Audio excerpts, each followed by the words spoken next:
हमारे देश को diabetes capital of the world कहा जाता है। ICMR इंडिया बी 2023 की एक स्टडी के मुताबिक भारत में 10 करोड़ से ज्यादा लोगों को डायबिटीज है। वहीं 14 करोड़ से ज्यादा लोग प्री डायबिटिक हैं, यानी डायबिटीज के रिस्क पर हैं। पहले लोगों को लगता था कि डायबिटीज बुढ़ापे की बीमारी है, लेकिन ऐसा नहीं है। युवाओं को भी डायबिटीज हो रही है और बहुत सारे लोगों की डायबिटीज कंट्रोल से बाहर है। एम्स न्यू दिल्ली के डिपार्टमेंट ऑफ सर्जरी में एडिशनल प्रोफेसर हैं डॉक्टर मंजुनाथ मारुति पोल। वो एक चैनल से बातचीत में बताते हैं कि हमारे देश में अनकंट्रोल्ड टाइप 2 डायबिटीज के मामले तेजी से बढ़े हैं। जब डायबिटीज लंबे वक्त तक कंट्रोल में नहीं रहती तो कई बीमारियों का रिस्क बढ़ जाता है, जैसे kidney failure, heart attack, stroke, neuropathy और रेटिनोपैथी वगैरह।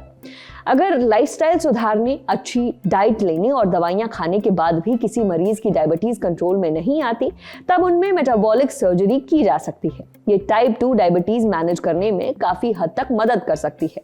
मेटाबॉलिक सर्जरी है क्या, कैसे की जाती है, इससे डायबिटीज मैनेज करने में कैसे मदद मिलती है, ये सब हमने पूछा मणिपाल हॉस्पिटल गाजियाबाद में इंटरनल मेडिसिन डिपार्टमेंट के कंसल्टेंट डॉक्टर अमन कुमार से। डॉक्टर अमन बताते हैं कि मेटाबॉलिक सर्जरी से मोटापा और टाइप 2 डायबिटीज जैसी मेटाबॉलिक बीमारियों को कंट्रोल करने में मदद मिल सकती है। इस सर्जरी का मकसद सिर्फ वजन घटाना ही नहीं है, बल्कि ये शरीर के हार्मोन सिस्टम को सुधारती है ताकि ब्लड शुगर बेहतर तरीके से कंट्रोल हो सके। मेटाबॉलिक सर्जरी में पेट और छोटी आंत की बनावट में बदलाव किया जाता है। सबसे पहले पेट का साइज छोटा कर दिया जाता है ताकि कम खाकर भी पेट भरा हुआ लगे, शरीर में कम कैलोरी पहुंचे और भूख बढ़ाने वाला हार्मोन ग्रेलिन कम बने। पेट का साइज घटाने के बाद छोटी आंत के रास्ते को बदला जाता है, इससे खाना जल्दी आगे बढ़ता है।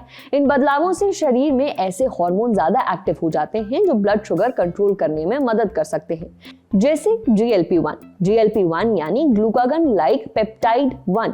ये एक इंक्रेटिन हार्मोन है जो खाने के बाद खून में शुगर लेवल कंट्रोल करने में मदद करता है। ये इंसुलिन हार्मोन के असर को भी बेहतर बनाता है। इससे सर्जरी के बाद ज्यादातर मरीजों का ब्लड शुगर नॉर्मल होने लगता है। कभी कभी डायबिटीज की दवाइयां भी या तो कम हो जाती हैं या पूरी तरह बंद।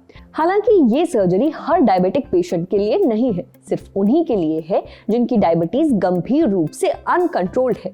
दवाइयों, डाइट और लाइफस्टाइल बदलने से भी उनकी शुगर कंट्रोल में नहीं आ रही। जिनका वजन ज्यादा है, HbA1c लगातार हाई बना हुआ है।